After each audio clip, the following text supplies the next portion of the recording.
5. You're live.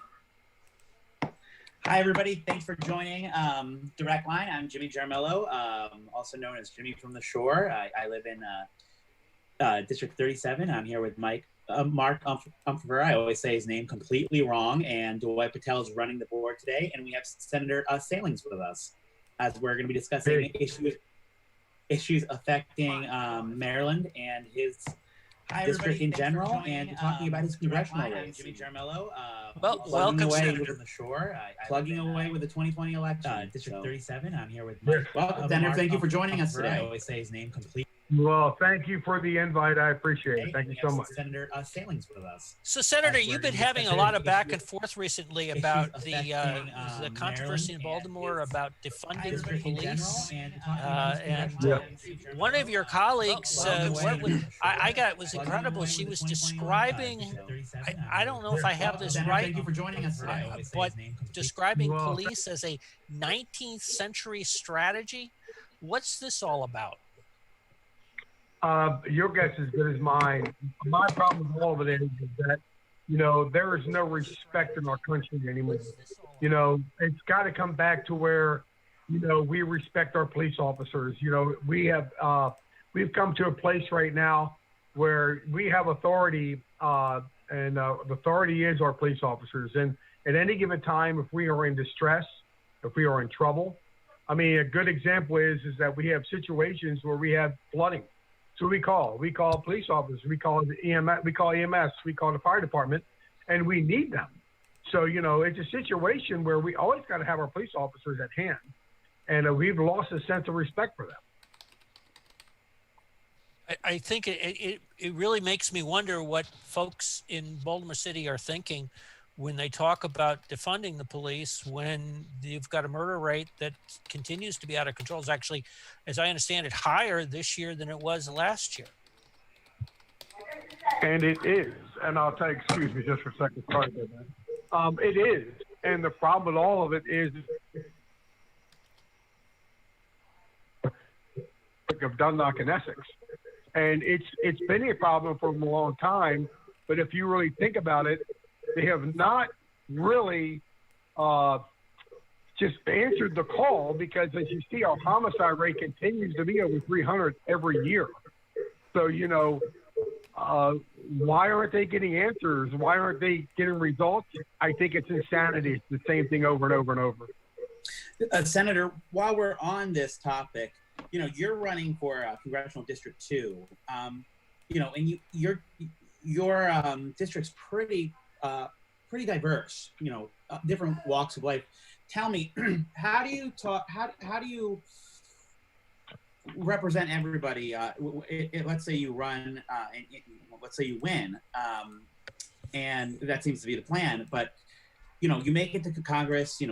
They're talking about police reform in general. Are you against all reform, or is there a compromise to be had with some of the people that are calling for reform, criminal justice reform, and reforming some police departments in general, not just defunding them? There's nothing wrong with reform. We can always improve. We can always do better. Communication with your police departments and your communities are so vital. That's why they have COP in areas that work, because they communicate with the police officers. They meet with them often in their town halls. So it does work as long as you work with them, not against them. The problem in our country is, I think it's a major flaw that we always want to criticize, and we don't want to compliment or try to reason with each other to find ways of accomplishment between our police department and our community. That's a start that we can get back into our communities and trust of showing our children, showing our neighbors, showing other people. They're not bad. They're not all bad. Come on. That's the problem. There's a lot of good and bad. But we got to get that back out there, and the only way we can is having a conversation, having a reasonable conversation with our police department. Great, yeah. No, I think some would agree and then some would disagree, but that's the beauty of democracy in general.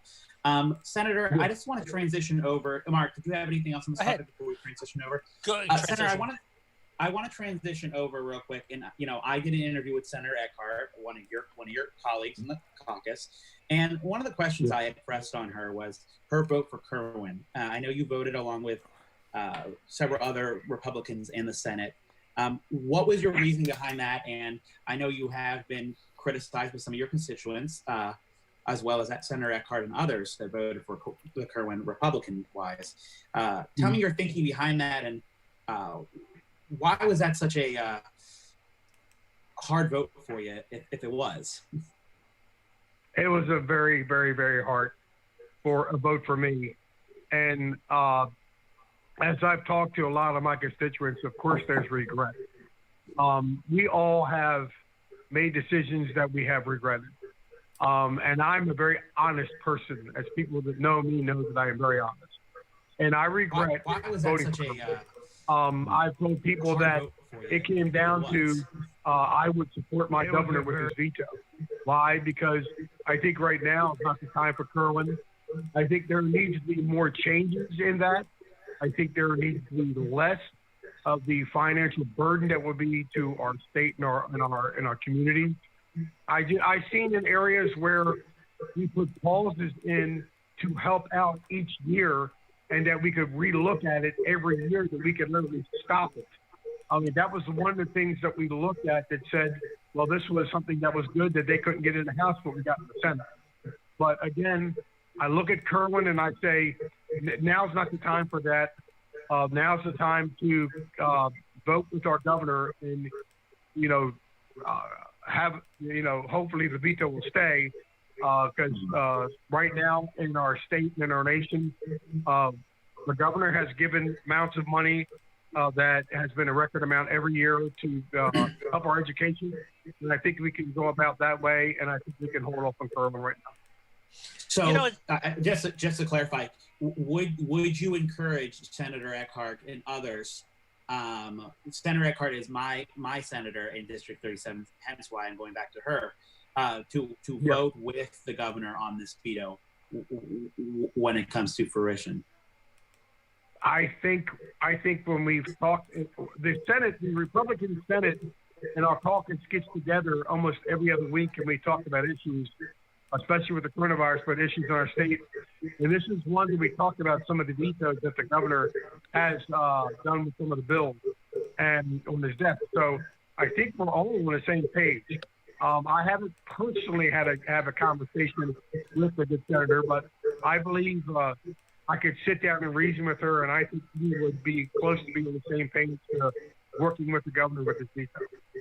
Great. Senator, it sounds like it would seem that the budgetary landscape has just changed so dramatically since the legislature went sine die last spring, which is that we are now dealing with an economic catastrophe.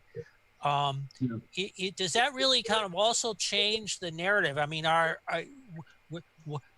it's hard for me to see, but you're obviously much closer than I am.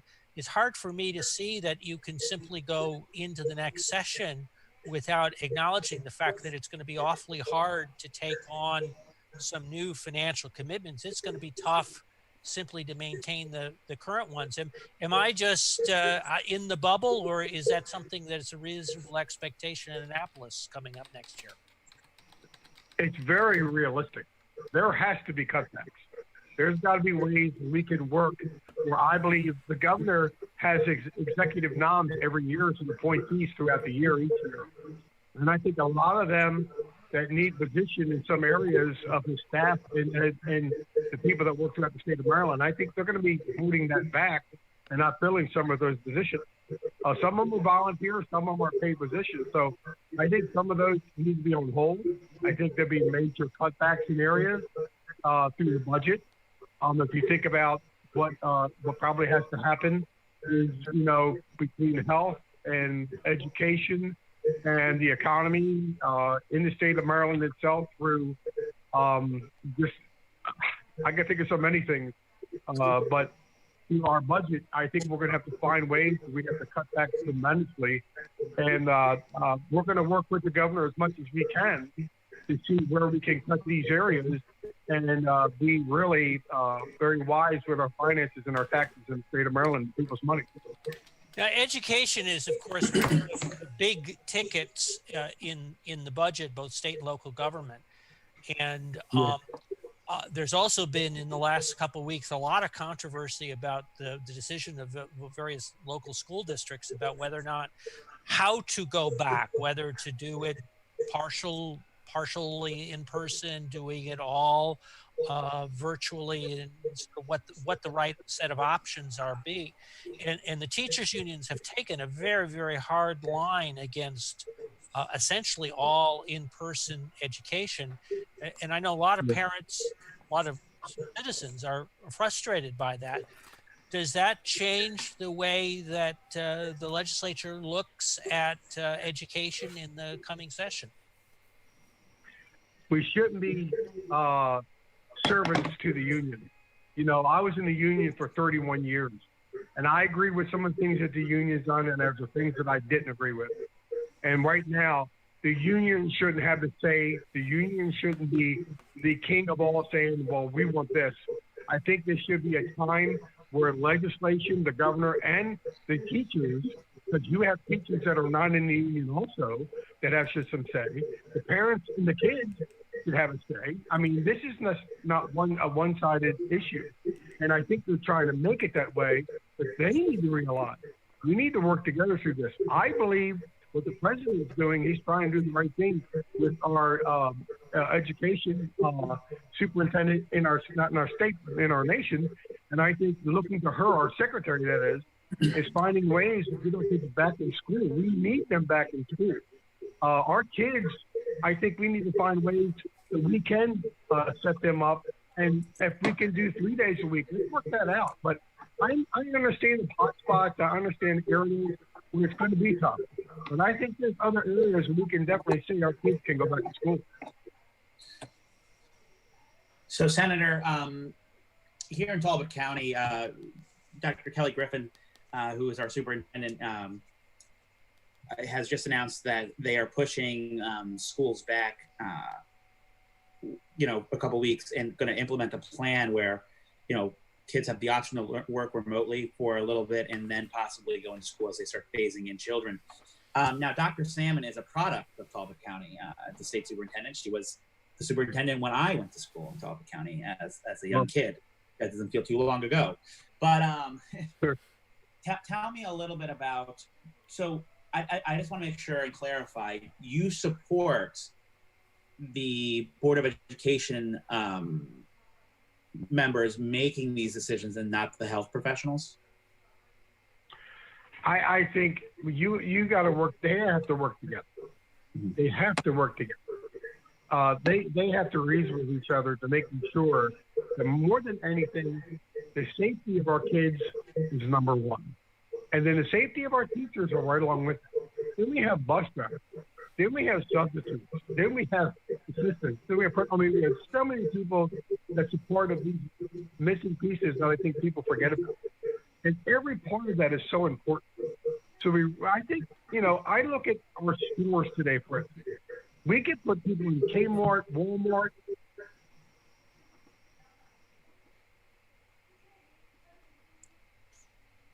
Senator, I think we lost you. I think we just, Senator. Let me try reaching out to the senator. Just talk amongst yourselves. Well,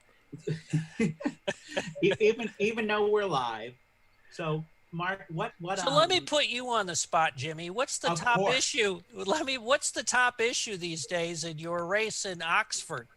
For Oxford Commissioner? Oxford Commissioner.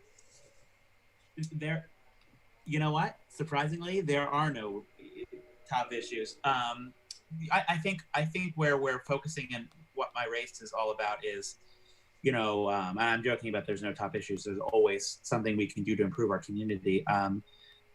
But the key thing here is in order to stay the course. And I think we've had great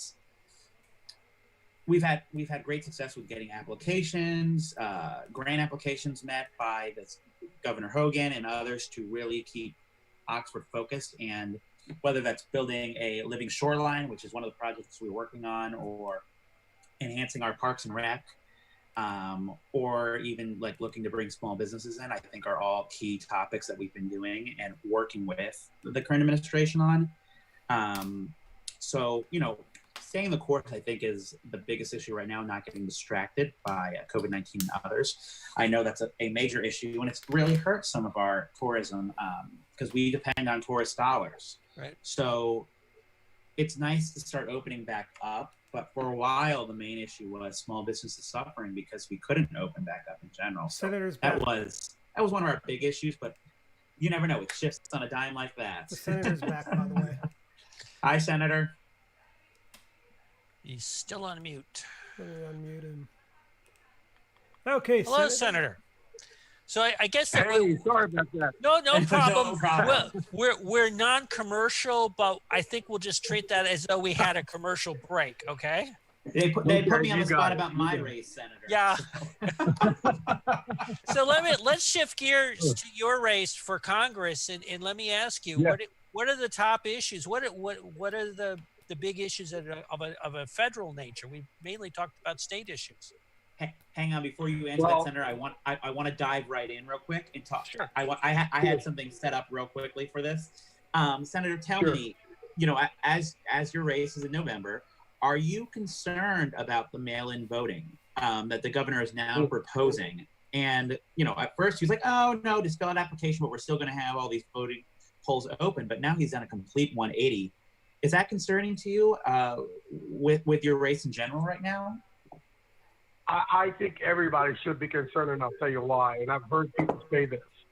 They should be concerned because this past primary, we've had many people said they got 4 or 5 ballots. How about the other people that went to the poll, and when they went to the poll and they voted, they said they already voted. I think there was a lot of confusion, and you've seen it in Maryland how long it took them to get the numbers in, and look at New York. I mean, to me, it's flawed, right? And I think it would set everything back if we would do the mail-in. I think it would. I completely agree, Senator. You know, Yeah. a couple candidates that I was working with in New York in general, one of them never even made it on the ballot that they mailed out, and they mailed 5 ballots out. I mean, imagine if you ran a race and you didn't make it on the ballot, or some people's ballots. That is insane in general. I think But- they're still counting some ballots in New York in the primary, and it's just, and that was in June. Late June. That's right. That's Yep. what I think. It's majorly flawed. I mean, and they know that. And why would they want to do something that they know they've had a serious problem with, and they continue to have problems in New York? And you ain't anything. And it's hard because a lot of the post office postal workers might not be able to handle that capacity of and an influx in voting by mail. So, but Senator, just switching back to Mark's question in general, tell us some of the major issues with this federal race that you're in as you make your way towards our nation's capital if elected in District 2. Right. My number one concern is crime. Crime, as we see in all areas throughout our nation, it's a major problem. And there is a lack of authority that's been given to those that are in authority to do their job. Some of them have been told to stand down. Some of them are told that, you know, they can't do their job. And the problem with all that is that's why I believe when you defund the police departments, you invite more crime in your country, in your neighborhoods, in your backyards. And that's one of the worst things, as I stated before, one of the worst things you can do is defund the police department as the city did $22 million. I think it's going to be a downfall of the cities and states if they continue to this pattern. And I think we really need, as we talked about, we can reform, but never defund. Because in the state of Maryland itself, every county in the city of Baltimore and our state police are already undermanned. And we need more police officers. So we defund more. We'll just have more and less police officers in our streets, in our community, and we'll just come back to where, well, I'll tell you, if you really think about it, I read the story in Nazi Germany. the first thing they did there is they defunded police officers. And after they defunded the police officers, then they destroyed the police department, and look what happened there. So we don't want that to happen in our country, and I believe that's exactly what can happen. So what are the other issues that separate you and Dutch in your race? Well, I think that we need to bring back what we lost. We lost general industry. We lost manufacturing. We let these companies go to other countries. We need to bring that back. Why? Because they're great jobs. We need to bring back trade for our kids. Our young people, they go to college, they're burdened down financially. We need to open up our trade schools. We need to have more trade schools for our kids and for their future, so they won't be burdened down for years and decades of finances going to college. I think we can do better for our young people, for our future, for our country. We need more than ever things that we don't have, like our PPE. That's one thing we can do for our country. And if we ever come to another place where we need more PPE, we need more manufacturing for that, and not be dependent upon China or Korea or anybody else. To bring those manufacturing jobs here in this country, so we can have plenty of what we need in our PPE. But I think general industry needs to come back. We need some mini mills to bring our iron back and our steel, because I think we need to build more ships. We need to be more dependent in our cargo and everything that we do. And we bring in so much, we need to export out. So we need to be better on that too. So there's many things that we need to do as a nation to stop being dependent on a country, other countries, but to be independent as the United States should be. Senator, I want to push on an issue real quick with PPE in general. So the state, congressional leaders are going on vacation soon. How do you explain to, some people in your district that, hey, by the way, that $600 you were depending on to feed your family, and you were laid off, no fault of your own. Sorry, you're not getting that this time around, and you're going back to the regular unemployment. How do you explain to your constituents that you're going to be suffering, things are going to be tight for a while, and that you might get it back later on, but let's face it, people don't eat. They eat right. They eat now. They can't wait until 2 weeks later on down the road. Wait a minute. Sorry, guys, we can only afford to feed you a little bit. So, how do you explain to your constituents that, hey, it's going to be hard. It's going to be tough right now? And it is going to be tough right now. I think, the stimulus that we have gotten, I think we need to help that out and do another stimulus. I think this unemployment rate that it's skyrocketed because of COVID, because of the situation that we're in, I think we can reevaluate. But I think what we've done is we helped out those that are on unemployment. And still, there's records amount throughout our nation, but I know personally in Maryland and in our district and other areas of district have called my office, and we've helped out other counties. We helped out others and got them directly to the secretary and their staff, and we're helping them out because we know how tough it is. But through the federal government, we got to find ways where we can be more efficient with our constituents, with our people. And I tell you, it's our people, but it's also our businesses, our mom and pop shops that need help too. Right now, they're going through a super tough time, and some of them will never come back because of what's happening in our nation.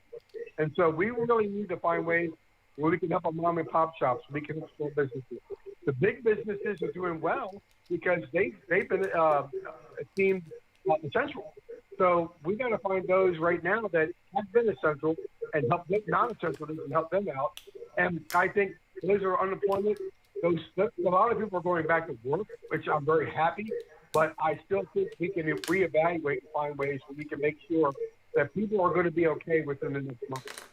So should the House have gone out on recess while they still hadn't worked out a deal with the president and with the Senate on this package?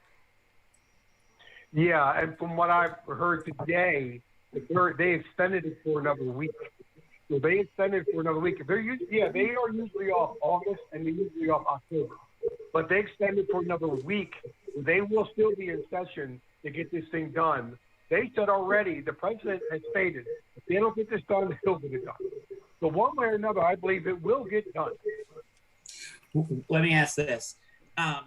Dwight has graciously wrote me and said, "Oh, don't forget, they're still getting unemployment. Some of the everybody's still getting regular unemployment, right? But would you ever support? Let's say you win your race in November. Would you ever support a measure or a bill that would increase unemployment across the board?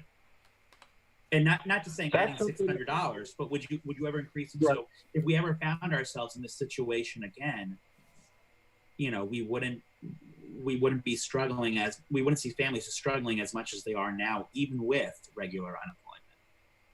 I think how the unemployment is, you got people, for instance, I'll give you a good example. I know there are a lot of people that work down the port, and they don't work all the time. So what happens is when they're off a week or two, they have to file for unemployment. They file for unemployment for a week or 2 or 3 because they don't have work, the shift doesn't come in. So they depend on that. And they go by what they get through unemployment, and they get like a small thing, they get these finances. So they really are not hurting as much as they get the basic unemployment.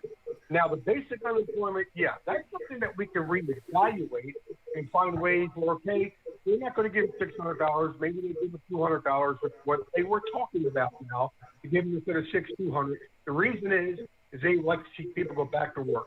But I think if we can look and we can say, okay, what's by average people are getting for an hour? So if it's $13 or $14 an hour, and go by 40 of that.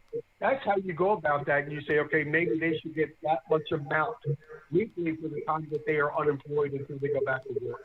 And I think more than anything, I think we need to also evaluate how we just give people unemployment, and we don't find ways where we can give them back to be employed. So we got to find ways that we can educate our people and say, you know what? We want to give you a trade, and by this trade, we're going to get you another even better job.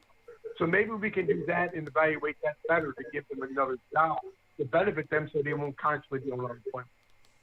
So actually, and I want to switch topics real quick. I'm glad you brought that up about trade and trade schools in general. Would you support additional funding, whether it's with the state of Maryland or, again, across the board federally, where we start funding these trade programs? For example, I previously worked for a company called Catalyte, where we, worked with different different coders that, worked at grocery stores or worked as a Starbucks, and they learned this trade, for 5 to 6 months, and then they were making twice as much. In fact, I was on Capitol Hill testifying with 2 of my coders, one who was a Baltimore school teacher in your district for 16 years, and decided I don't want to teach anymore, and took our program as making triple what she was making as a public school teacher in your district. Based on this trade program, would you support programs like the one I just described, or even, electrician one, or something along the lines of that, apprenticeship programs in general? I think that's something that we should have been doing a long time ago, and I'll tell you why. 2 years ago, I passed a bill that we have a scholarship fund that was given to our young people when they graduate, but of course, this scholarship fund can go to anyone that files for it. And then 2 years ago, we just now implemented trades in that. So if you wanted to go to trade school, you can get that same scholarship fund and go to a trade school, and it's going to pay for your trade, and you can get that job. I think we can do that federally too, and insert that nationwide. So we have a greater opportunity for our kids to get a great trade, electrician, plumber, carpenter, whatever that is, and get that great trade, start on that job after a year, not be burdened down with that tuition that they've had for 4 years, and they can be successful in 2 or 3 years from that time. Yeah, and I completely agree, because what we're seeing right now is, especially with the program I just described, that I had the pleasure of working at the company for a while, we're seeing that college is not just a road for, is not the only road to success. There's multiple other programs that can be implemented to do that in general. So I was very interested to hear your take on that, and it's very exciting that you would support something like that in general. So I tell you, another thing just to say we could also incentivize companies. and say, if companies are out there want to hire people, we can incentivize them and say, you hire so many people, you train them on these jobs, we'll incentivize that. You know, we want to help our veterans, we want to help all the minorities, we want to help anybody that if a company hires and they've got a training, we'll incentivize and we can help them out and get good workers.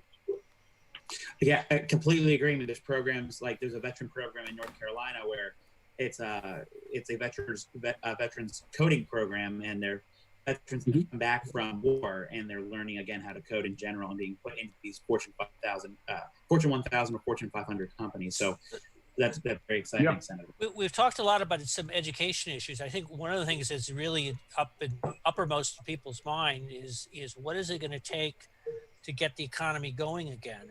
And I realize there are differences as to how much to open up and where and the sort of structure about that. And that's one set of issues. But I think a broader question is people want to get back to the way the economy was last February. And how do you see that as an issue that differentiates you from your opponent? I think people got to be realistic. We got to look at where we are today. Back at that time, you could say in January, we were at a norm. We were at a place where things were okay. They were talking about COVID. They were talking about the issue of why something like this happened. They were talking about what we need to do. We were in session at that time, so we were talking about it. Before that time came, we cut session short because we saw the importance of it. We know that a lot of people have been sick. A lot of people have died. So now I think most people are very educated in that. We have a greater understanding of exactly what's going on. And there's a lot of people still pushing it. My concern is that we just don't take this lackadaisical. We got to be responsible. I think we have been responsible. I think we've been very, very smart in this. But I think we can take more steps forward, and we haven't done that. We have been stage 2 for many weeks now, and I think the governor is trying to do the right thing. I think at the same time, I listen to our president, I listen to our U.S. and our senators, our congressmen and women. I listen to all these leaders. I think what we need to do is realize that, this is something that numbers have gone down tremendously, and we've been responsible. I think we can take it another week or two to see where we are, because Maryland has to wear the mask as we walk outside in public areas, public access areas. So we're being responsible. I think when the time comes in the next 2 weeks, I think we can make a better statement. Honestly, I think our kids are less prone to this. Has been proven by number going in schools. It's been proven by number, okay, that these kids are less susceptible to give it to these teachers. So seniors and people like that, that's different. That's totally different, as we know. Immune systems are much different. Having ailments, it's different. But I think at the same time, we do have teachers, we have young people, they're healthy, they're strong. I think when the time comes, and we're just in August, September is going to come, November is going to come. I'm hoping that at that time that we see drastic changes, which I believe we will. And I think we're coming to a place where we can say we've been responsible. I think we can almost, almost get back to the norm as we did at the beginning of the year. Thank you. Well, You're welcome. I want to thank you for joining us. It's been very, very informative and instructive to hear your perspective and what's going on in your district, and to hear a little bit about the sort of a preview about what legislators are talking about for the coming session. So let me encourage everybody to follow us along. We've got past direct lines up on our YouTube page, but you also can follow us on Facebook as well. So thank you very much, Senator. Thank you, Thank Senator. you very much. We're going to do some town halls, so just check my website at Founding for Congress. We're going to be all over. We're going to do some great things. And my challenge is, Dutch, I'm willing and ready to debate anytime, anywhere. Thank you very much. Great. Sounds good.